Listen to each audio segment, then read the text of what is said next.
আজ আমাদের দেশের মাঝে, আজ আমাদের রাষ্ট্রের মাঝে, তাম দুনিয়ার মাঝে যত অপরাধ সংঘটিত হচ্ছে, রব্বুল জালালের কসম করে বলি, কোন মুসলমান তার অন্তরের মাঝে যদি এক যারা পরিমাণ তাকওয়া থাকে, তার দ্বারা কখনো অন্যায় করা সম্ভব নয়। যখন সে তাকওয়াকে দূরে ঠেলে দিবে, যখন সে আল্লাহকে ভুলে যাবে, আল্লাহর কাছে অপরাধ করার কারণে তার যে জবাবদিহিতা করতে হবে এই কথা যখন সে ভুলে যাবে, তখন অন্যায়ের মাঝে নিমজ্জিত হয়ে যাবে। বলেন ঠিক কিনা? এই জন্য তাকওয়া অবলম্বন করতে হবে। আল্লাহ পাক রব্বুল আলামিন মুত্তাকিদের ব্যাপারে পবিত্র কালাম আল্লাহর মাঝে অনেকগুলো আয়াতে কারিমা নাযিল করেছে। এক নাম্বার পয়েন্ট, আল্লাহ পাক রব্বুল আলামিন সূরা নাহলের 228 নম্বর আয়াতে কারিমার মাঝে মুত্তাকিদের ব্যাপারে উল্লেখ করে বলেন, ইন্নাল্লাহা মা'আল্লাযীনা তাকাও ওয়াল্লাযীনা হুম মুহসিনুন।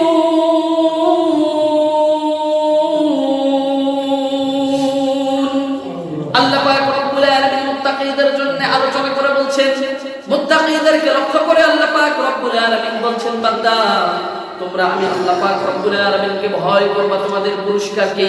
আল্লাহ পাক রব্বুল আলামিন বলেন, ইন্নাল্লাহা মা'আল্লাযীনা তাকাও ওয়াল্লাযীনা হুম মুহসিনুন।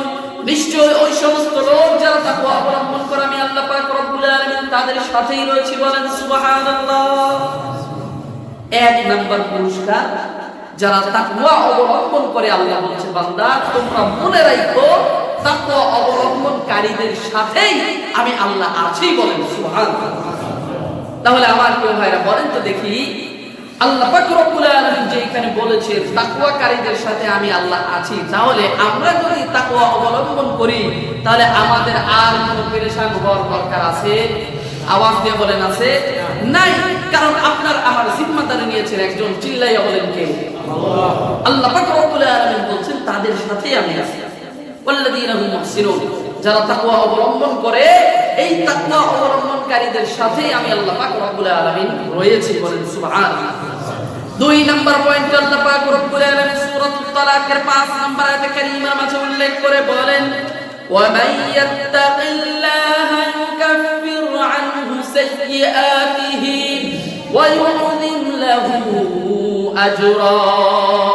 আল্লাহ পাক রব্বুল আলামিন দ্বিতীয় পয়েন্ট উল্লেখ করে বলেন, বান্দারা আরো একটা সুসংবাদ তোমাদের জন্য আমি বলে যাই, তোমরা মনে রাখো যারা আমি আল্লাহ পাক রব্বুল আলামিনকে ভয় করবে, যারা তাকওয়া অবলম্বন করবে, আল্লাহ পাক রব্বুল আলামিন বলছে ওই তাকওয়া অবলম্বনকারীদের গুনাহ আমি আল্লাহ maaf করে দেব। বলেন সুবহানাল্লাহ। তাহলে প্রথম কথা তো আল্লাহ তাকওয়াকারীদের সাথে আছে। দুই নাম্বার কথা হলো শুধু সাথে আছে তা নাই, বান্দাদের গুনাহ, ওই মুত্তাকি বান্দাদের গুনাহগুলো আল্লাহ পাক রব্বুল আলামিন ক্ষমা করে দেন। বলেন সুবহানাল্লাহ। আমার প্রিয় ভাইরা, তিন নাম্বার পয়েন্টে আল্লাহ পাক রব্বুল আলামিন সূরাতুত তালাকের 4 নম্বর আয়াতে কারিমার মাঝে উল্লেখ করে বলেন, ওয়া মান ইয়াত্তাকিল্লাহা ইয়াজআল লাহু মিন আমরিহি ইউসরা। আল্লাহ পাক রব্বুল আলামিন বলেন, বান্দারা যারা তাকওয়া অবলম্বন করবে, আমি আল্লাহ পাক রব্বুল আলামিনকে যারা ভয় করে চলবে, তোমরা মনে রাখো তোমরা যারা তাকওয়া অবলম্বন করবে, তোমাদের জন্য আমি আল্লাহ পাক রব্বুল আলামিন রাস্তাকে, কাজকে সহজ করে দেব। বলেন সুবহানাল্লাহ। যত কাজ তোমাদের সামনে আসবে আমি আল্লাহ তাআলা এই কাজগুলোকে তোমাদের জন্য সহজ করে দেব। বলেন সুবহানাল্লাহ। আমরা যখন দুনিয়ার বুকে কোনো কাজ করতে গিয়ে ডানে বামে কোনো রাস্তা না দেখে হতাশ হয়ে যায়, ঠিক কিনা? আমার প্রিয় ভাইরা, হতাশ হওয়ার কোনো কারণ নাই। একটা রাস্তা যদি আমরা অবলম্বন করি তা হলো তাকওয়া, আল্লাহ তাআলার প্রতি ভয়। আল্লাহ তাআলাকে যদি আমরা ভয় করি, আপনার জন্য আমার জন্য तमाम রাস্তাকে সহজ করে দিবেন একজন, তিনি কে? আল্লাহ পাক রব্বুল আলামিন তাকওয়াকারীদের ব্যাপারে 3 নম্বর পয়েন্টে বলেছে, যারা মুত্তাকি হবে আল্লাহ পাক রব্বুল আলামিন তাদের কাজকে, তাদের রাস্তাকে আসান করে দিবে, সহজ করে দিবে। চতুর্থ নম্বর পয়েন্টে আল্লাহ পাক রব্বুল আলামিন উল্লেখ করে বলেন, ইন্নালিল মুত্তাকিনা মাফাজা। আল্লাহ পাক রব্বুল আলামিন সূরা নাবার 31 নম্বর আয়াতে কারীমার মাঝে উল্লেখ করে বলেন, ইন্নালিল মুত্তাকিনা মাফাজা। আল্লাহ বলছে, বান্দা তোমরা মনে করছো আমি আল্লাহ পাক রব্বুল আলামিনের উপরে তাকওয়া করলে শুধুমাত্র এই কয়টা পুরস্কার তোমাদের জন্য আছে, না, তা না। আল্লাহ তাআলা বলছে যারা তাকওয়া অবলম্বন করবে, মুত্তাকিনদের মুত্তাকিনদের জন্য আল্লাহ পাক রব্বুল আলামিন সফলতা রেখেছে, বলেন সুবহানাল্লাহ। যত কাজ করি না কেন যদি সফল হইতে না পারি ওই কাজের কোনো দাম নাই। আর যদি আমি সফল হইতে পারি, হোক আমার কাজ ছোট হোক আমার কাজ বড়, আমি সফল, ঠিক কিনা আমার প্রিয় ভাইরা? এই জন্য কাজ করার জিম্মাদারি আমাদের, কিন্তু সফলতা দান করার মালিক একজন, তিনি কে? আমরা যদি তাকওয়াবান হয়ে যাই, আল্লাহ পাক রব্বুল আলামিন নিজে বলছেন মুত্তাকিনদের জন্য আমি আল্লাহ পাক রব্বুল আলামিন সফলতার দরজা খুলে দিয়েছি, বলেন সুবহানাল্লাহ।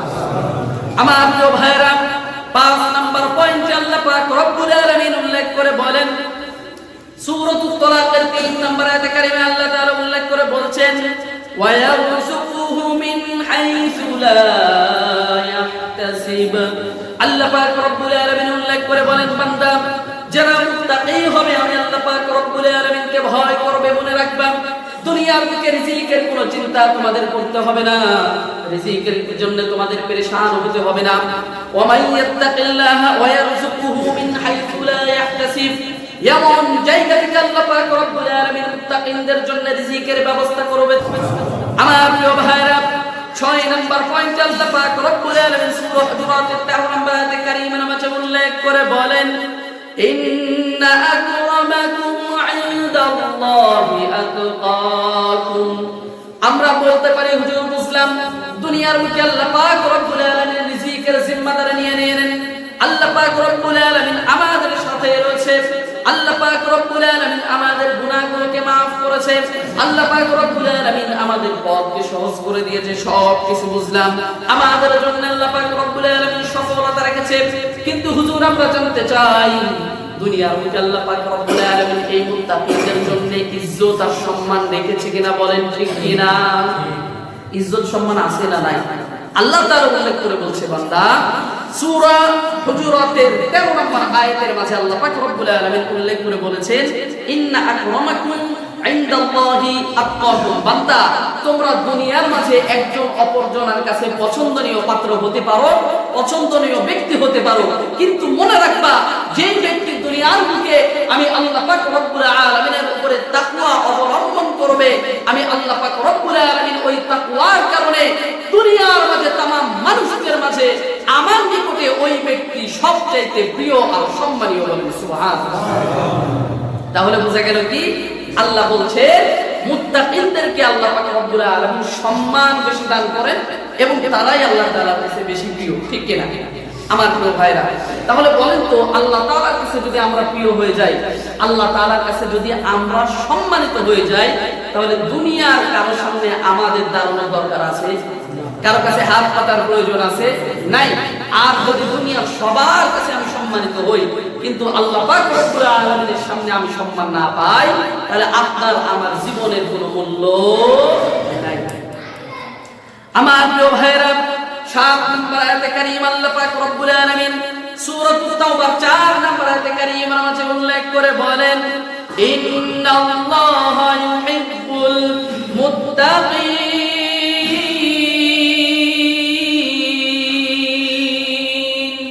আল্লাহ পাক রব্বুল আলামিন উল্লেখ করে বলছেন, বান্দা শুধুমাত্র তোমাদেরকে সম্মান করি, শুধুমাত্র তোমাদেরকে কাছে টানি তা নয়, মনে রাখবা যারা তাকওয়া অবলম্বন করবে, ইন্নাল্লাহা ইউহিব্বুল মুত্তাকিন, আমি আল্লাহ পাক রব্বুল আলামিন তাকওয়া অবলম্বনকারীদেরকে সবচেয়ে বেশি ভালোবাসি, বলেন সুবহানাল্লাহ।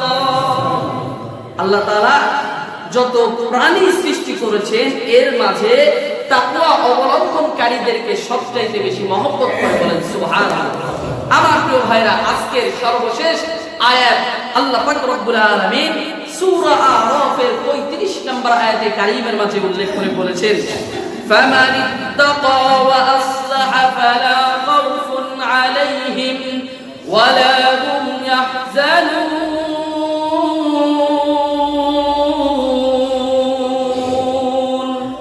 আল্লাহ পাক রব্বুল আলামিন পবিত্র কালামুল্লাহ সূরা আরাফের 35 নম্বর আয়াতে কারীমার মাঝে উল্লেখ করে বলেন, ফামান ইত্তাকা ওয়া আসলাহা, বান্দা মনে রাখবে যারা আমি আল্লাহ পাক রব্বুল আলামিনের উপরে তাকওয়া অবলম্বন করবে এবং যারা সৎ কাজ করবে, নিজেদেরকে পরিশোধিত করবে, আল্লাহ পাক রব্বুল আলামিন বলেন, ফালা খাউফুন আলাইহিম ওয়ালা হুম ইয়াহজানুন, বান্দা ওই সকল মুত্তাকি ব্যক্তিদের জন্য আমি আল্লাহ পাক রব্বুল আলামিন এমন কিছু রেখেছি, ফালা খাউফুন আলাইহিম, তাদের কোনো ভয় নাই, ওয়ালা হুম ইয়াহজানুন, তাদের জীবনের মাঝে কোনো পেরেশানি নাই। বলেন সুবহানাল্লাহ। ভয় নাই, পেরেশানি নাই। ভয় এক জিনিস, পেরেশানি আরেক জিনিস, দুইটা আলাদা। ভয় হলো এমন জিনিস যে ভয়ের কারণে বান্দা তার মস্তিষ্ককে খাটো করে নেয়, ছোট করে নেয়, কোনো কাজ করার মতো সাহস পায় না। আর পেরেশানি হলো এক জিনিস যে পেরেশানির কারণে বান্দা সব কিছু আছে, তৌফিক আছে, করছেও, কিন্তু তারপরেও তার পেরেশানির কারণে কাজটা পরিপূর্ণ আঞ্জাম দিতে পারে না। আমার প্রিয় ভাইরা, যে কথা বলছিলাম যে আল্লাহ পাক রব্বুল আলামিন পবিত্র কালামুল্লাহর মাঝে একটা, দুইটা, তিনটা, 28টি আয়াত আল্লাহ পাক রব্বুল আলামিন পবিত্র কালামুল্লাহর মাঝে উল্লেখ করেছেন এই তাকওয়া অবলম্বনকারীদের ব্যাপারে।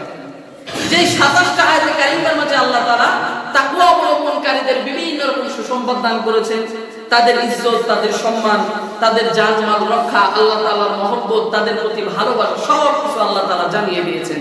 আচ্ছা বলেন দেখি, আমরা শুধুমাত্র 8টা আয়াতের তরজমা তাফসীর শুনলাম। কয়টা? 8টা। এই 8টা আয়াতের তরজমা তাফসীরের মাঝে আল্লাহ তাআলা যা বলছেন, আমরা যদি তাকওয়া অবলম্বন করি, এই আয়াত সাক্ষী দান যা করছে, সে অনুযায়ী দুনিয়ার মাঝে আমাদের পেরেশান হওয়ার আর দরকার আছে? আওয়াজ দিয়ে বলেন আছে? বাকিগুলো তো বাদই রাখলাম। 27টা আয়াতের মাঝে মাত্র 8টা তাফসীর করলাম, তাও সংক্ষিপ্ত আকারে। তো আল্লাহ পাক রব্বুল আলামিন যদি আমাদেরকে তাকওয়া অবলম্বনকারী হিসেবে কবুল করেন, তাহলে আমাদের ফায়দা, আমাদের লাভ, দুনিয়াও আমাদের জন্য উন্নতিকর হবে, আখিরাতও আমাদের জন্য উন্নতিকর হবে। বলেন সুবহানাল্লাহ। আর আমরা তাকওয়া অবলম্বন করলে আমাদের দেশ, আমাদের রাষ্ট্র, আমাদের সমাজ, এই সব কিছু থেকে অন্যায়, অশ্লীলতা দূর হয়ে যাবে। বলেন সুবহানাল্লাহ। কারণ একজন ব্যক্তি ঘুষ নেওয়ার পূর্বে আল্লাহকে ভয় করবে, ঘুষ নেবে না। একজন ব্যক্তি অন্যায়ভাবে কাউকে আঘাত করার পূর্বে আল্লাহর ভয়ে তাকে আঘাত করবে না।